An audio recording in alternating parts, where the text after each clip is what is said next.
Hi friends, ఈరోజు meal maker paneer curry ఎలా తయారు చేయాలో చూద్దాము. ఫస్ట్ ఆయిల్ వేసుకోవాలి. ఆయిల్ వేస్తున్నాము. పన్నీర్ ఫ్రై చేయాలి.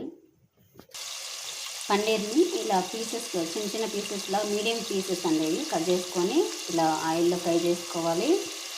గోల్డ్ కలర్ వరకు రావాలి. ఇప్పుడు చిటికెడు పసుపు వేసుకోవాలండి. అలాగే సాల్ట్ కూడా కొంచెం వేసుకోవాలి. తర్వాత మళ్ళీ కర్రీలో వేసుకుంటాం కాబట్టి రోజు కలుపుకోవాలి.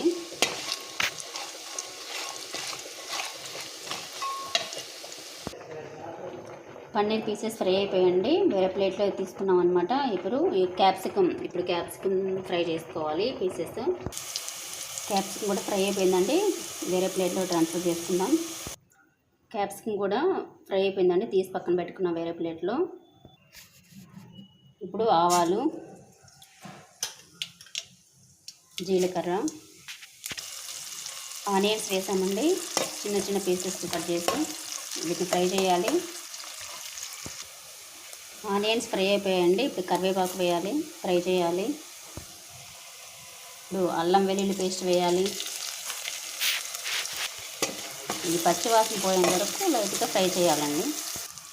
పెప్పర్ పౌడర్ కొంచెం వేస్తున్నాము.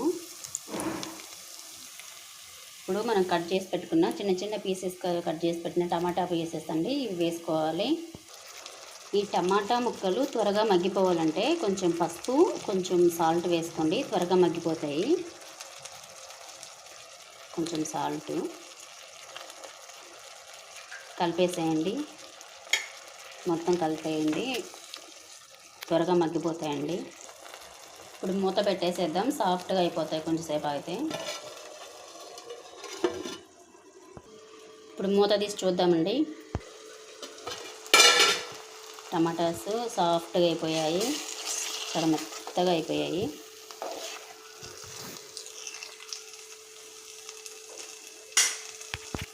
టమాటాస్ సాఫ్ట్గా అయిపోయాయండి. ఇప్పుడు ఫ్రై చేసుకున్న క్యాప్సికమ్ వేసుకుందాం కదండి. ఫ్రై చేసుకుని ఇప్పుడు కలిపేసుకుందాం. ఇప్పుడు మీల్ మేకర్ కూడా వేసేసుకోవాలి. ఇవి వాటర్లో వేసి మెత్తగా పిండేసానండి. ఇప్పుడు మొత్తం కలిపేసుకోవాలి. మీల్ మేకర్ని హాట్ వాటర్లో వేసానండి.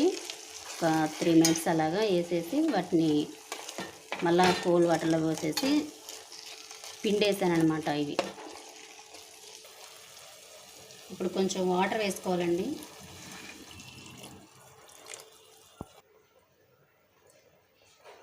మనం ఫ్రై చేసి పెట్టుకున్నటువంటి పన్నీర్ పీసెస్ అండి, ఇవి కూడా వేసేసుకోవాలి. కలిపేసుకొని మూత పెట్టుకోవాలి. సాల్ట్, కారం వేసేసుకోవాలండి. ఇప్పుడే పన్నీర్ పీసెస్లో, టమాటా పీసెస్లో మనం సాల్ట్ వేసాం కదండి. ఇప్పుడు సాల్ట్ చూసుకొని టేస్ట్ తగిన విధంగా వేసుకోండి. అలాగే కారం కూడా వేసుకోవాలి. ఇప్పుడు మిక్స్ చేసుకోవాలి. మొత్తం మిక్స్ చేసుకొని మూత పెట్టేసుకుందాం.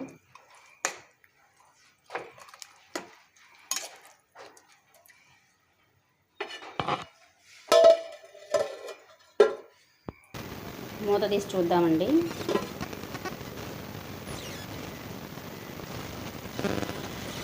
చాలా బాగా ఉడిపోయాయండి. ఎండు కొబ్బరి, పల్లీల పొడి అండి, 2 మిక్స్ చేసిన పొడి కొంచెం వేసుకోవాలి. ఇప్పుడు మిక్స్ చేసుకోవాలి. ఇప్పుడు మొత్తం కలిపేసేద్దాం.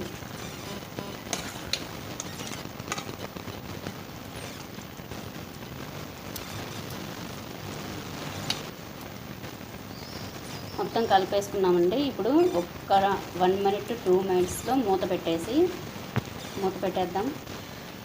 ఇప్పుడు మూత తీసి చూద్దాం ఫ్రెండ్స్. గ్రేవీ చూసారా, చాలా థిక్గా అయిపోయిందండి గ్రేవీ. అన్నంలోకి, చపాతీలోకి చాలా టేస్టీగా ఉంటుంది. ఒకసారి ట్రై చేసి చూడండి ఫ్రెండ్స్. చాలా బాగుంటుంది టేస్టీగా. మీకు ఈ వీడియో నచ్చితే లైక్ చేయండి, షేర్ చేయండి, సబ్స్క్రైబ్ చేసుకోండి ఫ్రెండ్స్. Thank you friends.